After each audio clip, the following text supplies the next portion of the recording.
On today's episode of What's Going On with Shipping, Yemen has increased the scale of attacks against global shipping. I'm your host, Sal Mercogliano. Welcome to today's episode. So, back in March of 2021, we started this channel to document Ever Given stuck in the Suez. And ever since then, we have followed the plight of global shipping. Everything from the global supply chain crisis to every little peak and trough we have seen with global shipping. And right now, we're facing one of the biggest challenges to global shipping, a series of attacks against commercial shipping transiting the Gulf of Aden, the Bab el-Mandab, and the Red Sea. The amount of red on my globe is increasing exponentially. And today, on December 15, 2023, we've seen a series of attacks, including the seizure of a vessel, all in and around that area. We're going to give you an update on what's going on, how to follow this, and get accurate information about what is going on and what does this mean for global shipping. If you're new to the channel, hey, take a moment, subscribe to the channel and hit the bell so you'll be alerted about new videos as they come out. So a lot of great news sources out there to follow. I'll recommend several of them right off the bat. Obviously, G-Captain, a great one to follow. Free, you don't have to pay for it. So you will get updates from G-Captain on these global shipping attacks as they take place. Lloyd's List, which is a paid subscriber, will occasionally have stories that are outside their paywall, including this one here by James Baker, Hapag-Lloyd vessel, latest victim of Red Sea attack. What's really interesting from that Lloyd story is this chart right here, which is tracking and documenting the attacks on vessels in the Red Sea. Now, this is just in the Red Sea. They are not following other ones in this chart.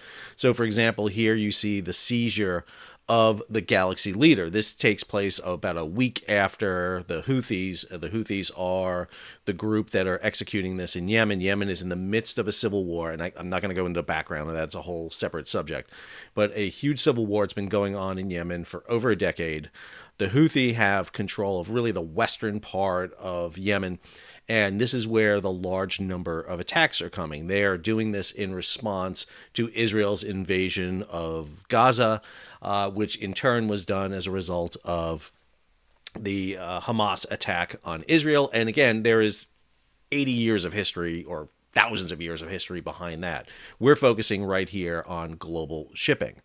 So the Galaxy Leader, which has been hijacked and still being held by Yemen, is right now the first ship we saw attacked. Then we saw the level of attacks increase. On 4 December, for example, we saw a series of attacks that were done by the Houthi that attacked a score of vessels. This is when USS Carney, an American destroyer, put itself at risk and actually shot down a series of missiles and drones.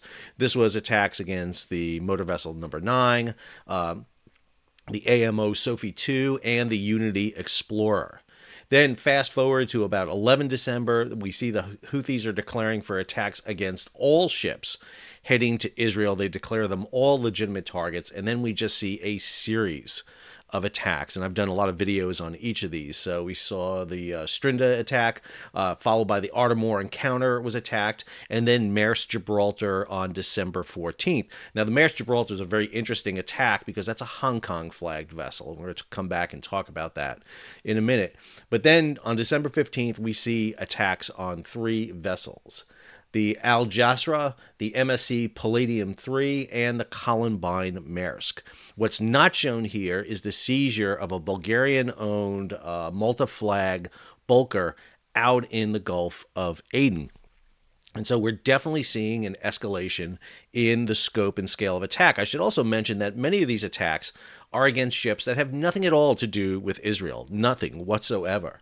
The Strinda, for example, the tanker that was sailing, was not going to Israel. It may have been going to Israel in January for a later voyage, but it was not on track to do it at the time. If you want to follow the best live updates as this happens, UK Maritime Trade Operations is following each of these sites. And if you just look at December 15, you see the numbers here. They're talking about this hijack incident 486. This is the Runa out here in the area that we're talking about. But then a series of attacks in and around the Red Sea and the Gulf of Aden involving these vessels. Head over to Marine Traffic. Marine Traffic is the best AIS tracker for ships out there. Here you see I pulled up the 3 vessels in question. Here's Rouen. We believe the ship has been hijacked. that is now sailing westward. At this time, I am sure that there are naval forces as we speak heading into the area to prevent this vessel from getting in there. It seems to be heading towards Somalia, but I doubt that. Every attack we've seen, if you go back to the attack on the Central Park, which was a ship that was boarded, the crew battened themselves down in a safe room until the crew of USS Mason, a United States Navy Arleigh Burke class destroyer, arrived. They were able to board the vessel. The hijackers fled the vessel, headed north up here into Yemen. They were subsequently seized and captured, and they were found to be Somalis. Now, people will sit there and say that's Somali piracy. Somali piracy has been dead since 2017. There have been no attacks. There was a recent one just the other day against a fishing vessel off the coast of Somalia, but no grabbing of commercial vessels since 2017. Here you see MSC Palladium. It was heading from the Gulf of Aden up into the Gulf, the Red Sea, heading towards Suez, and then Columbine, Maersk, and Al Jazra heading southbound out of the Red Sea, heading into the Gulf of Aden. All three of these vessels have nothing to do with Israel. And that is the most dangerous aspect about this, is that the Houthi in Yemen are now targeting ships indiscriminately. And this has the potential to endanger global shipping on a mass basis. When you show all the ships that are going through here, you're talking about anywhere between 17 to 20,000 ships a year go through the Bab el-Mandab. The Bab el-Mandab is this little narrow strait here between Yemen and Djibouti. And when you zoom out here and you look at global shipping in its entirety, you can see the density of this traffic. It piles out of the Mediterranean, down through the Suez Canal, into the Red Sea, through the Bab el-Mandab, the Gate of Tears, into the Gulf of Aden, and then heads eastward here to the southern tip of India and Sri Lanka to the Malacca Straits. And this is one of the densest trade patterns on the planet right now. These attacks have prompted comments from groups like the International Chamber of Shipping. They came out here. This is following the seizure of Galaxy Leader and the most recent attacks. This is a 15 December statement that's out by them. The ICS deplores the attacks of the Houthis in the strongest terms and calls for the immediate cessation of these attacks. These are unacceptable acts of aggression which threaten the lives of innocent seafarers and the safety of merchant shipping. I'm glad they're putting seafarers first, but I do think that most of these statements are usually about dollars and cents. These attacks are a flagrant breach of international laws. States with influences in the region should, as a matter of urgency, work to stop the actions of the Houthi in attacking seafarers and merchant ships and de-escalate what is now an extremely serious threat. Some companies have already rerouted around the Cape of Good Hope. We know that's being done by ships that ships and companies that have connections to Israel. The problem now is the most recent attacks are ships that have nothing to do with Israel, which means that any ship can be attacked. That has resulted in the increase in war risk insurance to sail through this area. Typically, you pay insurance as a percentage of the total value of the ship and cargo.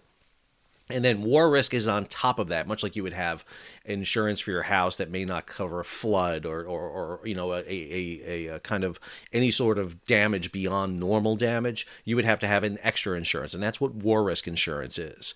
To sail through this area, about a 7-day voyage through the war risk area was initially costing about 0.02% of the total value of the ship and cargo. Well, that has increased. We've seen it step-by-step increase. It went up to 0.05%, then 1%, and now it's at almost 2%.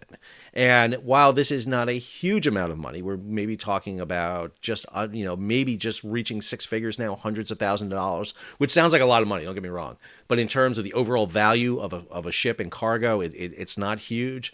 But as these attacks increase and they become more indiscriminate, then that cost is going to go up. It goes on here and talks about that the Red Sea is a crucial seaway linking Europe and Asia. I would argue it links more than Europe and Asia. And we'll talk about that in a second. Currently, 12% of global trade passes through the Red Sea. Understand, because of the low water levels in the Panama Canal right now, the Panama Canal is about to reduce its passages through to half, which means a lot of shipping companies, including two of the big container ship alliances, have rerouted ships from heading from East Asia to the east coast of the United States, not through the big Neo-Panamax lane, the new lane that was built in 2016 that allows much larger container ships to go through. Previously, container ships could only be about 4,500 TEU. That's 20-foot equivalent units. That's a container. Now you can carry about 15 to 16,000 TEUs. But if you reduce in half the voyages through and you have to reduce the draft, which means you have to carry less containers, well, what shipping lines are doing is sending those cargo ships westward through the Suez Canal, heading to key ports in Europe, and then going on to American ports on the East Coast and the Gulf Coast. All of this means that there's more shipping heading toward the Suez Canal. If you really want to get a great primer on ocean shipping and understand how it works, I'm going to be doing a video separately on this. But Jean-Paul Rodrigue and Dr. Theo Noteboom, these two have written some great works online. Their Port Economics Management and Policy book is online. They just did a new chapter on this, on Interoceanic Passage, with a focus on maritime routes and choke points. I cannot recommend this enough. Just to give you a graphic from this, you'll see how much this graphic plays. You'll see right here, Suez, 15.6 million TEUs, again, 20-foot equivalent units, head through there. You'll see a TI of 60%. That means 60% of those containers are transloaded. In other words, they're not going from just one port to one port. They actually have to be moved through multiple ports. And I would argue that we're seeing that number probably increase right now, because Panama, that usually handles 11.7 million TEUs, is not going to be handling that much amount of containers. And that is a big change, actually, I would argue, a major significant change. Then you have the news reports coming out on this. And let me talk a little bit about news reports on this. This is a story over in The Drive. Maersk demands political action after another Houthi vessel attack in the Red Sea. And I like The Drive a lot. I think they hit on stories that you don't typically hit. However, when news sources talk about subjects that they don't normally talk about, you have to take it with a grain of salt. So, for example, in this news story, there's a statement that 230,000 ships a year transit the Bab el-Mandab. Okay, that's not right. That's an insane amount of ships that would be going through. It's about 17,000 to about 20,000. It's nowhere near that level. But what I want to do is highlight this statement from Maersk Lines. Mikhail Linnet, a spokesman for Maersk, said this: Maersk is aware of the ongoing incident relating to the Maersk Gibraltar. This was the ship attacked a few days ago. It's a Hong Kong flagged container ship. While the vessel was en route from Oman to Saudi Arabia, the ship was stopping up in Jeddah, going through the Suez, doing a route around the Mediterranean, and then coming back. Ships follow pretty specific routes. And especially container ships are very easy to track where they're going. Goes on here, the crew and vessel is reported safe. We are still working to establish the facts of the incident. The ship was struck by a missile, and we're seeing that right now. We're seeing anti-ship cruise missiles and ballistic missiles striking ships. Fortunately, in all the cases we've had so far, the ships have been saved, and more importantly, the crews have not been injured. Really stellar job when you think about the fact that ships, usually commercial ships, have a crew of maybe about 25 on board. It goes on here. The recent attacks on commercial ships in the Bab el-Mandab Strait are extremely concerning. The current situation puts seafarers' lives at risk and is unsustainable for global trade. Nice of them to put seafarers first, but let me be clear, shipping companies reverse that all the time. As it cannot be solved by global shipping industry on its own, we call on political action to ensure a swift de-escalation. When pressed, Linnet would not elaborate on what kind of political action he was seeking, but it is noticeable that one of the world's largest shipping companies is calling for such assistance. Let me be clear about Maersk for a second. They are a Danish company. They build most of their vessels overseas in the Far East. The case of Maersk Gibraltar is she's a ship flagged in Hong Kong, which is part of China. The PLAN, the People's Liberation Army's Navy, the Chinese Navy, has a squadron of ships at Djibouti. a destroyer, a frigate, and a underway replenishment vessel. This ship is Hong Kong registered. Where is the 45th Escort Squadron, that's the unit assigned to Djibouti, in escorting these vessels? You flag and register a ship in the past because you wanted the protection of that registry. If you look throughout history, ships were flagged for the protection of their navies. Why do you fly a British flag? Because you have the Royal Navy to protect you. Post-World War II, that all changes with open registries, the proliferation of the Panama, Liberian, Marshall Islands, Cyprus, Isle of Man, you name it. There's a myriad of these registries. But none of them have navies that are going to come save you. And that's the big issue here, is what navy is going to come save you and who is responsible for this. During the tanker war of the 1980s, while you may think the U.S. escorted tankers in and out of the Persian Gulf when Iran and Iraq were hitting over 450 ships during the tanker war, the U.S. did not start doing escorts until the Kuwaitis reflagged their vessels under U.S. registry because they could no longer protect their own vessels. And so when Maersk says this and when facts come out in the mainstream news, you got to be a little careful about what is being said here. All right.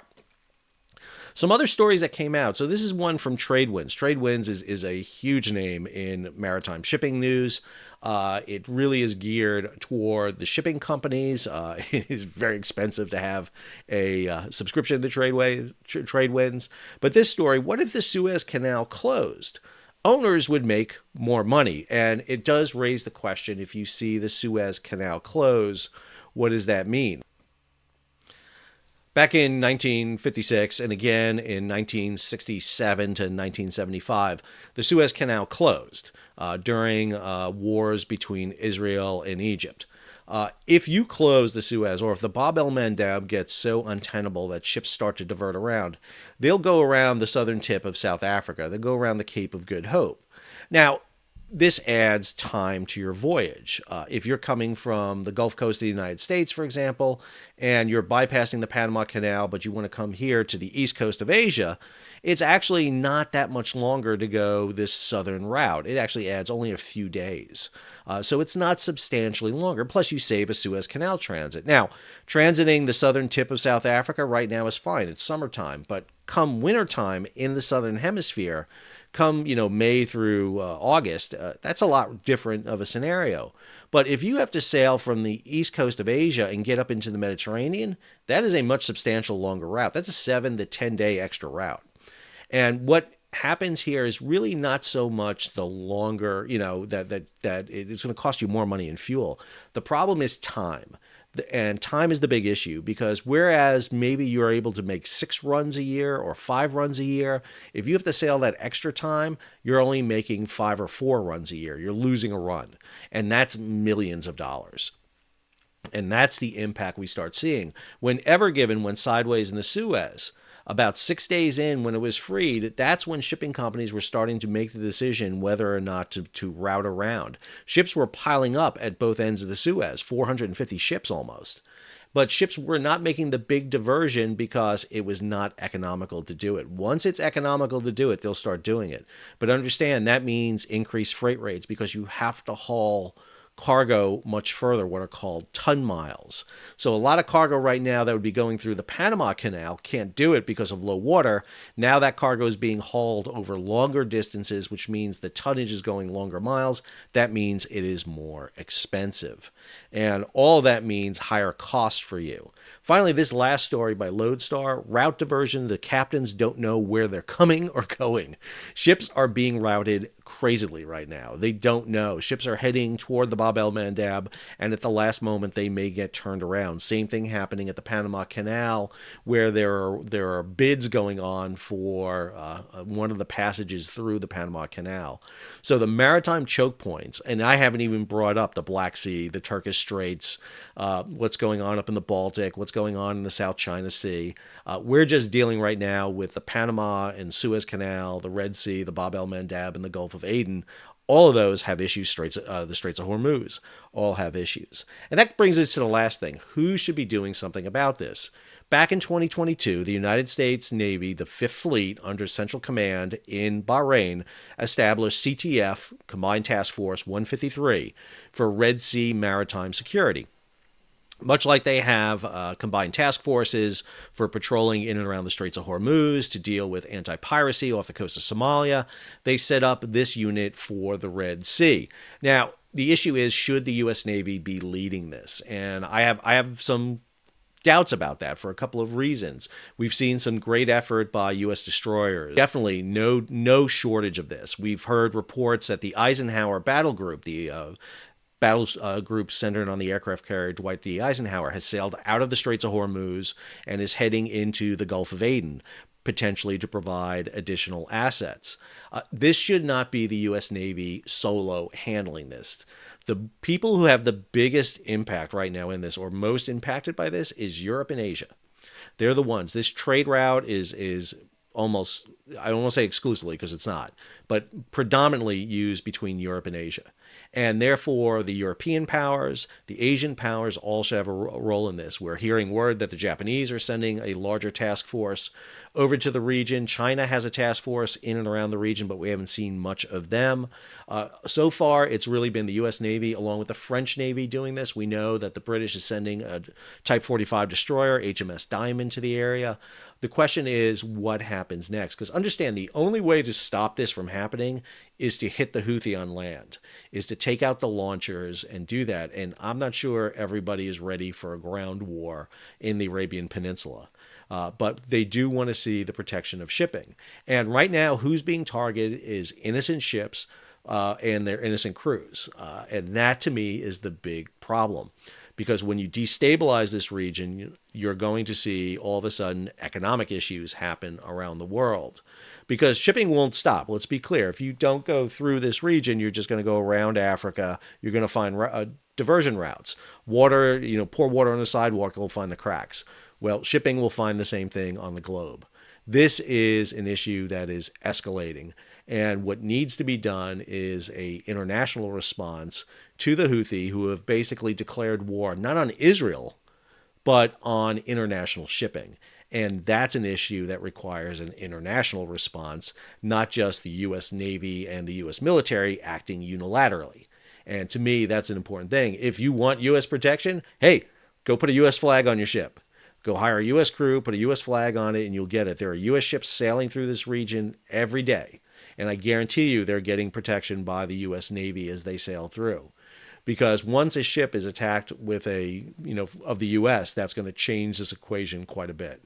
We saw that when it happened to the Maersk, Alabama by the Somali pirates. But again, to be clear, that only happened with the Maersk, Alabama. All the other ships that were hit that were not of U.S. flag, U.S. registry, were hijacked, sailed into Somalia, and held for hostage. The U.S. Navy acted reactively, not proactively. And that's what you do in terms of this. I know people think the U.S. Navy's mission is freedom of the seas and to guard that, but the U.S. Navy is not being out there to guard Liberian-flagged, Panamanian-flagged, Marshall Island-flagged vessels. They are reacting to them. They are shooting down missiles when they find themselves in a hazardous situation, but they cannot be everywhere. And let me be clear, to put warships off the coast of Yemen, that's going to take a lot of warships to set up basically a fence to prevent launching of missiles and attacks out of Yemen. I hope you enjoyed today's video. A little bit longer, but there's a lot to cover here. If you're new to the channel, hey, take a moment, subscribe to the channel, and hit the bell so you'll be alerted about new videos as they come out. Leave a comment, share it across social media, give it a big thumbs up, and if you can, support the page. How do you do that? You can hit the super thanks button down below, or head on over to Patreon and become a yearly or monthly subscriber. Until our next video or the next set of attacks by the Houthi, which unfortunately I think will be coming soon, this is Sal signing off.